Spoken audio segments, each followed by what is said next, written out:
Hey, what's up? I'm Dallas Wade, and today we are going to be summoning a Djinn, capturing it in this little lamp, and then making a wish. Or at least we're going to be following some instructions that I found online and seeing if it works. I'm also going to be sharing all of the steps along the way so you can try it out for yourself at home. So let's go capture a Djinn. Jinns, also known as genies, can be traced back thousands of years. First mentioned in ancient Mesopotamian mythology and then later referenced in Jewish legends. In many non-canonical biblical writings, it's said that King Solomon had a magic ring which gave him authority over demons, ghosts, and jinns. It is said that King Solomon used this ring of power to enslave legions of spirits, which he then commanded to build and expand the kingdom of Israel, as well as fight in their wars. It's also said that once King Solomon no longer needed the services of these spirits, he banished them into a single brass vessel and then cast it into the sea. Jinns were later popularized in Arabian mythology, where they were then adapted into Islamic theology. They were even mentioned more than 20 times in the Quran. So whether you're a Christian, a Muslim, a Jew, or just a general believer in ghosts and spirits, jinns or genies are probably a part of your theology, whether you realize it or not. So how do we summon one? According to the instructions I found online, you are going to need 4 candles and some matches, a piece of paper and a marker, a coin, it doesn't matter what kind of coin, just a coin, a handful of rice, and finally a vessel made of brass. You can use a bottle, a vase, or a pot, or really anything, but of course if you want that classical aesthetic, which I most certainly did, then you should definitely use an oil lamp. You can get one on eBay for like 10 bucks, that's what I did. To set everything up, make sure you are alone in a quiet room, and if there are any bright lights, you should turn them off. You don't have to turn off all of the lights, you can, but if the room is dimly lit, that will be just fine. Other than that, all you really need is a flat surface to work with. First, you're going to need to take the sheet of paper and draw a big circle on it. The circle doesn't have to be perfect. Don't worry if it looks a little wonky, mine did too. But as long as it connects in the end and vaguely resembles a circle, that's all that matters. Next, draw the Star of David in the middle of the circle. The Star of David is basically just a 6-pointed star. To draw it, just draw one triangle facing in one direction, and then another triangle over top of it facing in the opposite direction. Make sure that each point touches the sides of the circle. It should look like this when you're done with it. Once you're done drawing the star, place one candle on the point furthest away from you, then place one candle on the point of the star immediately to the left of that one, and also one immediately to the right of it. And then the 4th candle should be placed in the very middle of the star. Before you light the candles, place a coin, any coin will do, in the middle of the star with the 4th candle. The coin will help lure the Djinn to you. The more precious the coin is, the more powerful of a Djinn you have a chance of summoning. I used a quarter, but even just a penny will still get the job done. After you place the coin, light the candles and then say this prayer 151 times. Rud Shah Malong, Dut Shah Malong, Mia Nur Shawali, Haider Sheikh Amle, Sifli Hajri Tamasha. Rod Shamalong, Dut Shamalong, Mia Nor Shawali, Hadri Shiki Amli, Sifli Hajri Tamasha. I have no idea what that translates to, and neither does Google, but that's the prayer that you have to pray to summon a Djinn. And you have to say it exactly 151 times. In order to keep track of how many times I said the prayer, I grabbed a notebook and I kept tally marks each time I said the prayer. You might be able to keep up with that many prayers in your head, but I knew that was out of my league, so I went to the notebook, and I would recommend it to anyone else. Rodsha Malong, Dutsha Malong, Mia Nur Shawali, Haider Shaikh Amli, Sifli Hajri Tamasha. Rod Shah Malong, Dut Shah Malong, Mia Noor Shawali, Hader Shaiki, Amli, Sifli Hajra Tamasha. Rod Shah Malong, Doot Shah Malong, Mia Noor Shawali, Hader Shaikh Amli, Sifli Hajri Tamasha.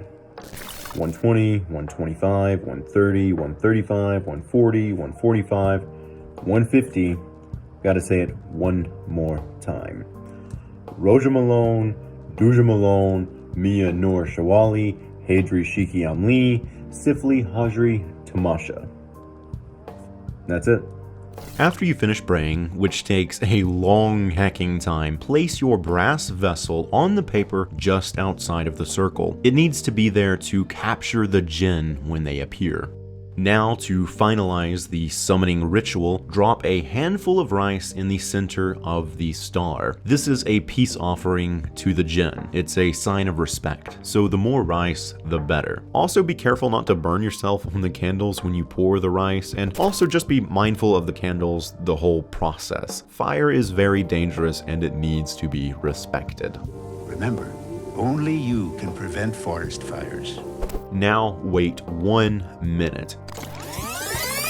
After a minute passes, the jinn will be imprisoned in your brass vessel. At this point, you have a few options. Option 1 is you could leave the jinn in the vessel and save it until you need a wish one day in the future. Or option 2, you could do like King Solomon and throw it away somewhere in hopes that it will never be found. But be warned, with either of these options, the longer you leave the jinn in the vessel, the angrier it will become. The third option, of course, is to go ahead and make your wish. If you do this, the jinn will not be angry with you, so doing this is highly recommended. To make your wish, all you have to do is rub the vessel. Just one time is plenty, but you can rub it as much as you like. This will allow the jinn to hear your request. So now decide what you want to wish for, and if you already decided what you are going to wish for, think about it one last time before you commit to it.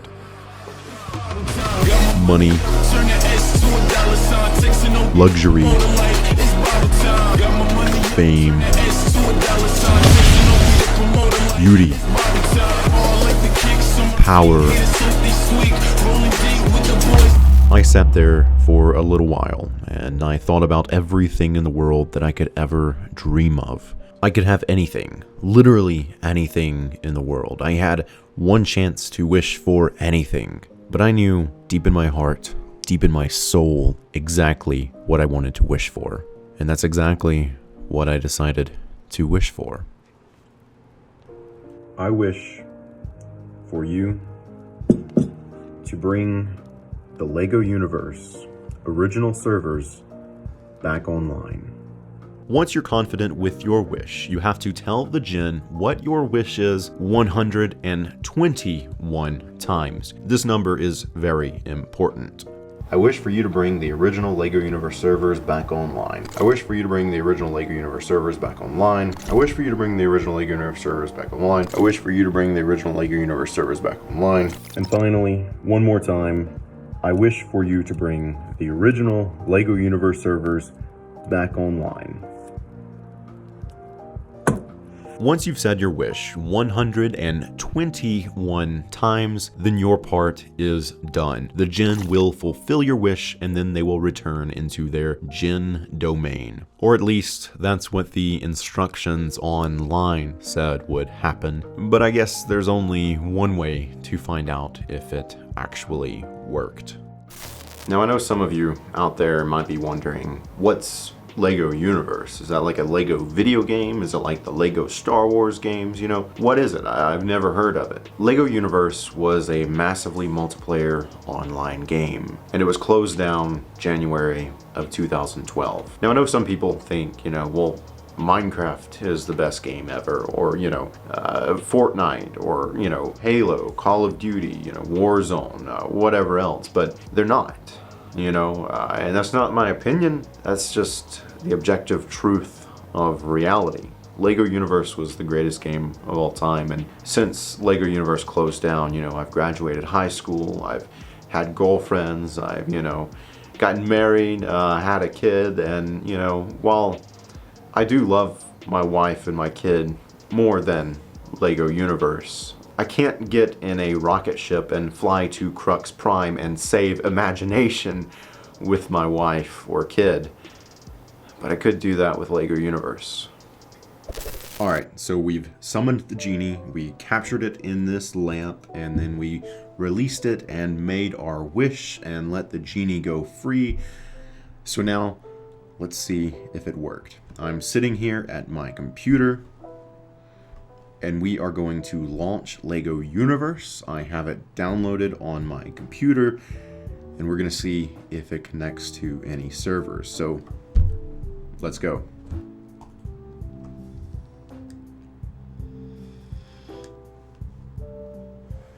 Okay, so it says it's loading the server list. It's at 0% right now, but let's give it a few minutes and see if it connects. Let's see if those Lego Universe servers are back online. This could be the absolute greatest day. What? No. No. Can't be right. What the heck? What did we do wrong? We got the lamp, you know? We did the thing. It's not connecting to any servers. Man. Crap. That kind of sucks, you know? But I guess that's just reality, you know? It would be nice to have things like this that we could just, you know, conjure up powerful entities and just tell them what we want to happen in the real world, and then they just do it for us. But unfortunately, that's just not the world that we live in, I guess, you know. Or at the very least, before we make any large conclusions, I guess genies aren't real, or at the very least, you know, being open-minded again. This ritual doesn't work. As nice as it would be for it to work, it clearly doesn't. This genie did not bring Lego Universe back. You know, I guess that's just something that real people are gonna have to make decisions to make that happen. We can't just rub a magic lamp and then, you know, have our greatest wish come true. Don't forget to like, comment, and share. Also subscribe and activate that little bell icon if you haven't already. Go follow me on Twitter, Instagram, and Facebook if you'd like to keep up with me behind the scenes. And if you'd like to help support what I do, you can pledge to my Patreon or leave me a tip on Cashapp. Links and information for all of that stuff is in the description down below. Thank you for all of your support, and I'll see you in the next worship service.